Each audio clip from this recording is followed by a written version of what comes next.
Sir, ഞാൻ ചില ചിത്രങ്ങൾ കാണിക്കാം. അതായത് തൃണമൂൽ കോൺഗ്രസിൻ്റെ ഭരണത്തിന് കീഴിൽ ഓഫീസ് പോലും തുറക്കാൻ പറ്റാത്ത അവസ്ഥയിലായിരുന്നു C P M. C P എമ്മിൻ്റെ പാർട്ടി ഓഫീസുകൾ ഇപ്പോൾ ബി ജെ പി അധികാരത്തിൽ വന്നതോടുകൂടി തുറക്കുന്നുണ്ട്. ബി ജെ പി വന്നതോടുകൂടി ജനാധിപത്യം തിരികെ വന്ന അവസ്ഥയാണ് പശ്ചിമ ബംഗാളിലുള്ളത്. സി പി എമ്മിനും കോൺഗ്രസിനും ഒന്നും സ്വന്തം ഓഫീസോ സ്വന്തം കൊടിയോ പോലും ഉയർത്താൻ പറ്റാതിരുന്ന അവസ്ഥയായിരുന്നു അവിടെ.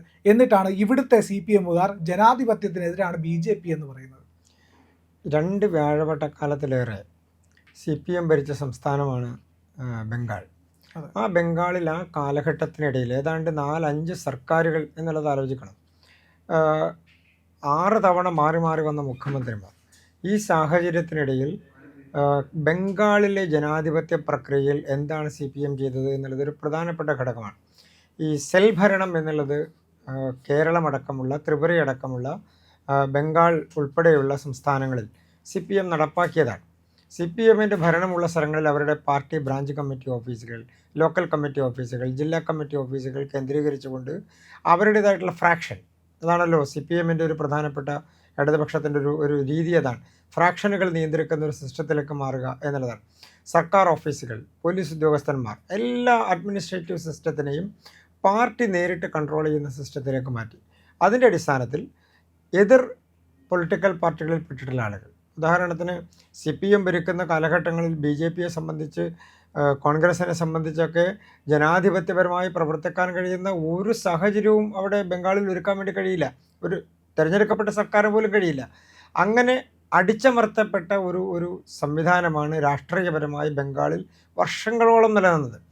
ആ സമയത്ത് Congress, B J P, R S S, C P M ഇതര പാർട്ടികൾ ഇവരെല്ലാം ജനാധിപത്യപരമായി പ്രവർത്തിക്കാനുള്ള അവകാശങ്ങൾ നിഷേധിക്കപ്പെട്ട ഒരു സംവിധാനമായി ബംഗാൾ, ത്രിപുര അടക്കമുള്ള സംസ്ഥാനങ്ങളിൽ ശക്തമായി നിലനിന്നിരുന്നൊരു കാലഘട്ടമാണ്.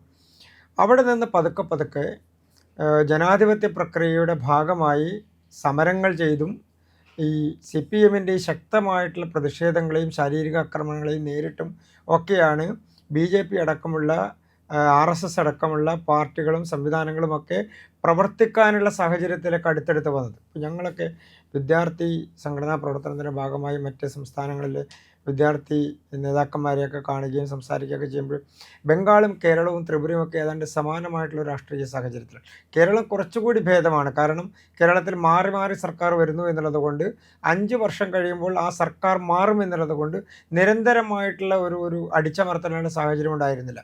മറ്റു 2 സംസ്ഥാനവും അങ്ങനെ ആയിരുന്നില്ല. അപ്പോൾ ബംഗാളിൽ അത് നിരന്തരമായി നടപ്പാക്കിയതിൻ്റെ കെടുതി പിന്നീട് സി പി എം അനുഭവിക്കേണ്ടി വന്നു. നന്ദിഗ്രാം പ്രശ്നത്തിന് ശേഷം തൃണമൂൽ കോൺഗ്രസിൻ്റെ നേതൃത്വത്തിൽ, മമതാ ബാനർജിയുടെ നേതൃത്വത്തിൽ കോൺഗ്രസിൽ വലിയ ഷിഫ്റ്റും വലിയ റിഫ്റ്റും ഒക്കെ ഉണ്ടായി.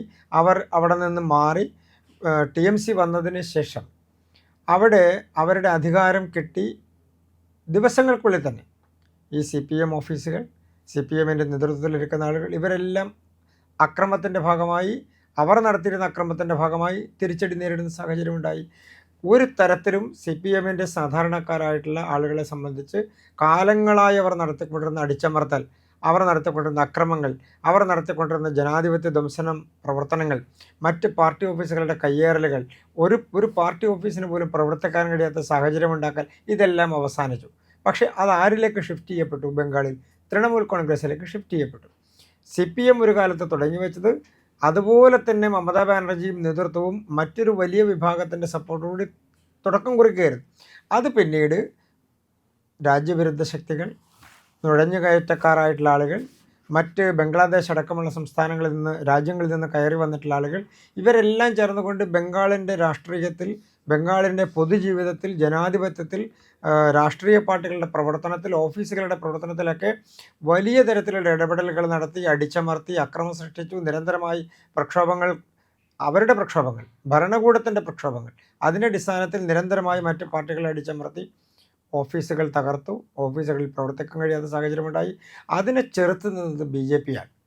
15 വർഷക്കാലത്തിനിടയിൽ പല ഘട്ടങ്ങളിലായി. അപ്പോൾ അതിൻ്റെ ഏറ്റവും നല്ല ഉദാഹരണം 2016 ബി ജെ പിയുടെ സീറ്റും 2021 ബി ജെ പിയുടെ സീറ്റും 2026 ബി ജെ പിയുടെ സീറ്റും നോക്കിയാൽ മതി. ബി ജെ പിക്ക് അവിടെ ഉണ്ടായിട്ടുള്ള ജനപിന്തുണ നോക്കിയാൽ മതി.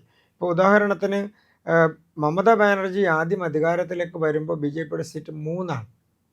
അവിടെ നിന്ന് ഇന്ന് 206 സീറ്റിലേക്ക് എത്തുന്ന സാഹചര്യത്തിലേക്ക് 207 സീറ്റിലേക്ക് എത്തുന്ന സാഹചര്യത്തിലേക്ക് BJP മാറി എന്ന് പറഞ്ഞാൽ 15 വർഷക്കാലത്തിനിടയിൽ ആ സംസ്ഥാനത്തെ ജനങ്ങൾ എത്രത്തോളം ഒരു സർക്കാരിനെ തള്ളിക്കളഞ്ഞിരിക്കുന്നു എന്നുള്ളത് ഒരു പ്രധാനപ്പെട്ട ഘടകമാണ്. അക്രമം എന്നുള്ളത് CPM ഭരിക്കുന്ന സമയത്ത് CPM-ൻ്റേതാണെങ്കിലും തൃണമൂൽ കോൺഗ്രസ് ഭരിക്കുമ്പോൾ തൃണമൂൽ കോൺഗ്രസിൻ്റേതാണെങ്കിലും ഭരണത്തിൽ ഇരുന്നു കൊണ്ട് നടത്തുക, മറ്റു രാഷ്ട്രീയ പാർട്ടികളെ ഇല്ലാതെയാക്കുക, ശാരീരികമായി ആക്രമിക്കുക, കൊലപാതകങ്ങൾ സൃഷ്ടിക്കുക, അക്രമങ്ങൾ സൃഷ്ടിക്കുക എന്നതാണ് ഈ രണ്ട് പാർട്ടികളും സ്വീകരിച്ച നയം. ഇതിൻ്റെ രണ്ടിനെയും ജനങ്ങൾ തള്ളിക്കളഞ്ഞു.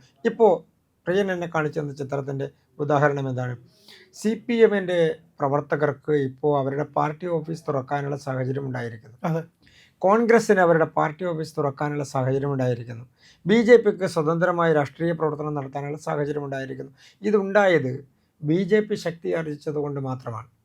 ഇപ്പോൾ കേരളത്തിലെ CPM-കാർ എന്താ പറയുന്നത്? BJP അധികാരത്തിലേക്ക് വന്നാൽ BJP ബംഗാളിലാണെങ്കിലും മറ്റ് സംസ്ഥാനത്താണെങ്കിലും എവിടെയാണെങ്കിലും അധികാരത്തിലേക്ക് വന്നാൽ ഏകാധിപത്യപരമായി പ്രവർത്തിക്കും എന്നുള്ളതാണ്.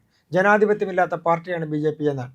ഞങ്ങൾ ശക്തി ആർജിച്ചത് കൊണ്ടാണ്, BJP ശക്തി ആർജിച്ചത് കൊണ്ടാണ്, BJPക്ക് രാഷ്ട്രീയപരമായിട്ടുള്ള ജനപിന്തുണ ഉണ്ടായത് കൊണ്ടാണ്, MLA-മാരുണ്ടായത് കൊണ്ടാണ്, ഇപ്പോൾ ഭരണത്തിലേക്ക് കടക്കാൻ കഴിയുന്നത് കൊണ്ടാണ് ഇന്ന് CPM-ൻ്റെ പ്രവർത്തകർക്ക് അവിടെ പുറത്തിറങ്ങാൻ കഴിയുന്നത്, ബംഗാളിൽ നിലനിൽക്കാൻ കഴിയുന്നത്. ഈ സാഹചര്യം കേരളത്തിലേക്ക് വരാൻ പോയി. കേരളത്തിലേക്ക് ഈ സാഹചര്യം വരാൻ പോവുകയാണ്. അത് മറ്റൊരു രൂപത്തിലാണെന്ന് മാത്രമേ ഉള്ളൂ. ഇപ്പോൾ ഇടതുപക്ഷത്തിൻ്റെ കയ്യിലിരുന്നിരുന്ന സീറ്റുകൾ പലതും ഈ തെരഞ്ഞെടുപ്പിൽ CPM-ന് നഷ്ടപ്പെട്ടു. പോയിരിക്കുന്നത് എവിടേക്കാന്നുള്ളത് 2 വട്ടം അവർ ആലോചിക്കണം. ആരുടെ പിന്തുണയോട് കൂടിയിട്ടാണ് കോൺഗ്രസിന് സീറ്റുകൾ കിട്ടിയിട്ടുള്ളത് എന്നുള്ളത് ആലോചിക്കണം. എവിടെയാണ് ഈ സീറ്റുകൾക്കുള്ള വോട്ടുകൾ വന്നത് എന്നുള്ളത് കണക്ക് കൂട്ടണം. അത് കണക്ക് കൂട്ടി പരിശോധിക്കുമ്പോഴാണ് ഇതെല്ലാം ഒരു സെക്ടേറിയൻ വോട്ടിംഗ് സിസ്റ്റത്തിൻ്റെ ഭാഗമായി വന്നിട്ടതാണ്. ഇതെല്ലാം ഒരു ചാനലൈസേഷൻ്റെ ഭാഗമായി വന്നിട്ടുള്ളതാണ്. ഈ കോൺഗ്രസിൻ്റെ വിജയം, UDF-ൻ്റെ ഇപ്പോഴത്തെ വിജയം എന്ന് പറയുന്നത് വോട്ടുകളുടെ ഒരു ചാനലൈസേഷനാണ്. അതൊരു മത തീവ്രവാദ അല്ലെങ്കിൽ തീവ്രവാദ സ്വഭാവമുള്ള ജമാഅത്തെ ഇസ്ലാമി അടക്കമുള്ള ആളുകളുടെ നേതൃത്വത്തിൽ നടന്നിട്ടുള്ള കൃത്യമായ പ്ലാനിങ്ങും ചാനലൈസേഷനും മാത്രമാണ് ആ വോട്ടിങ്ങിൻ്റെ കാര്യത്തിൽ ഉണ്ടായത്. ഷാജിയുടെ പ്രസംഗം തന്നെയാണ് അതിൻ്റെ ഏറ്റവും വലിയ ഉദാഹരണം. ഷാജി തുടക്കം കുറിച്ചതല്ല, ഷാജി അതിനെ ജനാധിപത്യവൽക്കരിച്ചതാണ്. അതെ. ഈ നടക്കുന്ന പ്രവർത്തനങ്ങളെ മുഴുവൻ തന്നെ പൊതുസമൂഹത്തിൽ ജനാധിപത്യത്തിൻ്റെ ഭാഗമാക്കി ഷാജി മാറ്റിയതാണ്. അല്ലാതെ ഷാജി മനഃപൂർവ്വം പറയാതിരുന്നതല്ല, ഷാജി മനഃപൂർവ്വം പറഞ്ഞതാണ്. ഇങ്ങനെയൊരു പ്രോസസ്സ് നടക്കുന്നുണ്ട്, ആ പ്രോസസ്സിനെ പുറത്തു കൊണ്ടുവന്ന് ഇനി ഇതാരെങ്കിലും അറിയാതെ ഉണ്ടെങ്കിൽ ഇതാണിതിൻ്റെ പ്രോസസ്സ് എന്നുള്ളത് അറിയിക്കുന്ന ഒരു രാഷ്ട്രീയ പ്രക്രിയയാണ് ഇവിടെ. അതൊരു കൃത്യമായ ഒരു ഇക്വേഷൻ സൃഷ്ടിക്കലാണ് ചെയ്തത്. അകത്ത് അറിയാതെ നടക്കുന്നു എന്ന് പ്രതീക്ഷിക്കുന്ന, ജനങ്ങൾക്ക് മനസ്സിലാവില്ല എന്ന് വിചാരിക്കുന്ന ഒരു കാര്യത്തെ സാധാരണക്കാർക്ക് കൂടി മനസ്സിലാകുന്ന തരത്തിലേക്ക് പുറത്തു പറഞ്ഞതാണ് ഷാജി. അതൊരു ഉപകരണം മാത്രമാണ്. അതിലൂടെ കേരളത്തിൽ എന്താണ് വോട്ടിംഗ് പാറ്റേൺ മാറുന്നത് എന്ന് ഈ തെരഞ്ഞെടുപ്പ് നോക്കിയാൽ അറിയാം. ഇത് CPM അടക്കമുള്ള പാർട്ടികൾ, BJP അടക്കമുള്ള പാർട്ടികൾ, മറ്റ് രാഷ്ട്രീയ പാർട്ടികൾ, സാമുദായിക സംഘടന എല്ലാവരും കേരളത്തിൽ ഇതിൻ്റെ ഒരു കെടുതി അനുഭവിക്കാൻ പോകുന്നുണ്ട്. ഇപ്പോഴല്ല, ഇന്നല്ല, നാളെ, മറ്റന്നാൾ, വരുന്ന ദിവസങ്ങളിൽ ഇത് അനുഭവിക്കാൻ പോവുകയാണ്, വരുന്ന നാളുകളിൽ ഇത് അനുഭവിക്കാൻ പോവുകയാണ്. ഈ പ്രോസസ്സാണ് ബംഗാളിൽ കാലങ്ങളായി മമതാ ബാനർജി ചെയ്തത്. നുഴഞ്ഞുകയറ്റക്കാർ ഉപയോഗിച്ചുകൊണ്ട്, ദേശവിരുദ്ധ ശക്തികളെ ഉപയോഗിച്ചുകൊണ്ട് SIR നടപ്പാക്കിയപ്പോൾ ബംഗാളിൽ വലിയ വോട്ടുകൾ നഷ്ടപ്പെട്ടു. ആരുടെ വോട്ടാണ് പോയത്? കള്ള ഐഡൻറ്റിറ്റി കാർഡ് ഉണ്ടാക്കി, ആധാർ കാർഡ് ഉണ്ടാക്കി, പൗരത്വമില്ലാത്ത ആളുകൾ അടക്കമുള്ള ആളുകൾ വോട്ടർ പട്ടികയിൽ കയറിയ ആളുകൾക്കാണ് വോട്ട് നഷ്ടപ്പെട്ടത്. അല്ലാത്തവർക്കെല്ലാം വോട്ട് തിരിച്ചു കിട്ടി. നഷ്ടപ്പെട്ട വോട്ടുകളിൽ 90 ലക്ഷത്തോളം വോട്ടുകൾ വെട്ടിമാറ്റി എന്ന് പ്രചരണം നടത്തി. 10 ലക്ഷത്തിൽ താഴെ വോട്ടുകൾ ഒഴിച്ച് ബാക്കിയെല്ലാം തിരിച്ചു കയറിയില്ലേ SIR-ലേക്ക്? അപ്പോൾ സ്വാഭാവികമായും ഐഡൻറ്റിറ്റി ഇല്ലാതെ, പൗരത്വമില്ലാതെ ജനാധിപത്യ പ്രക്രിയയിലേക്ക് കടന്നു കയറി കള്ളവോട്ടുകൾ സൃഷ്ടിച്ചുകൊണ്ട്, ബൂത്ത് പിടിച്ചെടുത്തുകൊണ്ട് ജനാധിപത്യപരമായി വോട്ട് ചെയ്യാൻ വരുന്നവർ അടിച്ചോടി. ഈ തവണ ബംഗാളിലെ വോട്ടിംഗ് പെർസെൻറ്റേജ് എത്രയാണ്? 92-93% 2 ഘട്ടങ്ങളിലായി നടന്ന ബംഗാളിലെ വോട്ടിംഗ് പെർസെൻറ്റേജ്. ആരെങ്കിലും നിർബന്ധിച്ച് കൊണ്ടുവന്നതാണോ? അല്ലല്ലോ. ജനങ്ങൾ സ്വതന്ത്രമായി ഒരു സർക്കാരിനെതിരെ അതിശക്തമായി വിധി എഴുതാൻ വേണ്ടി വരികയാണ്. അല്ല, അവിടെ കേന്ദ്രസേന വന്നിട്ട് ആൾക്കാരോട് പറഞ്ഞു, നിങ്ങൾ പേടിക്കരുത്, ഞങ്ങൾ കാവലുണ്ട്, നിങ്ങൾ പേടിക്കാതെ പോയി വോട്ട് ചെയ്യണം. അതിൻ്റെ കൂടെ ഒരു കാര്യമുണ്ട്. എന്തുകൊണ്ടാണ് ജനങ്ങൾ പേടിക്കുന്ന സാഹചര്യം ഉണ്ടായത്? തൃണമൂൽ കോൺഗ്രസ് ഭയമാണ് ജനങ്ങൾക്ക് പുറത്തിറങ്ങാൻ. തങ്ങൾ വോട്ട് ചെയ്യാൻ പോയാൽ, തങ്ങൾ ഒരു രാഷ്ട്രീയ പാർട്ടിയുടെ കൊടി ഉയർത്തിയാൽ എത്ര പേർക്ക് ശാരീരികമായ അക്രമങ്ങൾ നേരിടേണ്ടി വന്നു? ഇന്ന് ഞാൻ ഒരു വീഡിയോ കണ്ടതിൽ ഒരാൾ പറയുന്നുണ്ട്, ഞാൻ വികലാംഗനായതിന് കാരണം ഈ തൃണമൂൽ കോൺഗ്രസ്സുകാരാണ്. ഇപ്പോൾ തെരഞ്ഞെടുപ്പ് കഴിഞ്ഞ് വലിയ മാർജിനിൽ BJP ജയിച്ചിരിക്കുകയാണ്. ബംഗാൾ മുഖ്യമന്ത്രിയുടെ സ്റ്റേറ്റ്മെൻറ്റ് എന്താണ്? ഞാൻ രാജിവെക്കില്ല.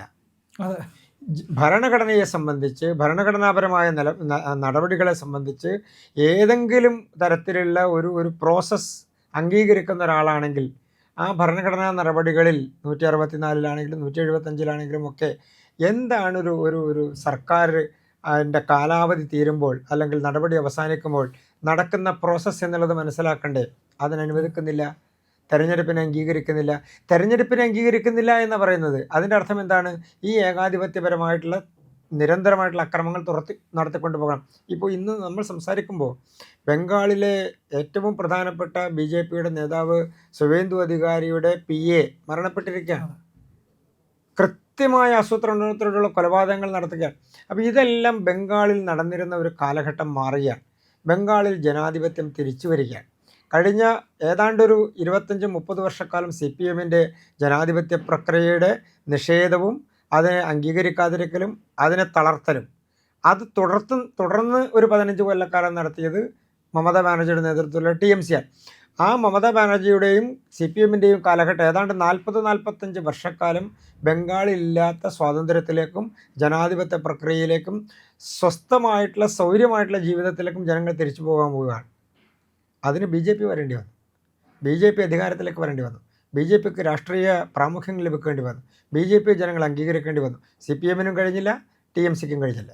പ്രിയപ്പെട്ട പ്രേക്ഷകരെ, ഞങ്ങൾ ഇന്ത്യ ലൈവ് പതിവുപോലെ നമ്മൾ പറയുകയാണ്, മാധ്യമങ്ങളിൽ വരാത്ത മറ്റു മാധ്യമങ്ങൾ പറയാത്ത വാർത്തകളാണ് നിങ്ങളുടെ മുന്നിലേക്ക് കൊണ്ടുവരുന്നത്. ഇത് പറയാൻ ഞങ്ങൾക്ക് പ്രേരണയും ശക്തിയും നിങ്ങളാണ്. നിങ്ങൾ ഞങ്ങളുടെ കൂടെ ഉണ്ടാവണം. ഞങ്ങളുടെ ചാനൽ സബ്സ്ക്രൈബ് ചെയ്യണം. നമുക്കൊരു ചാനൽ കൂടിയുണ്ട്, C4N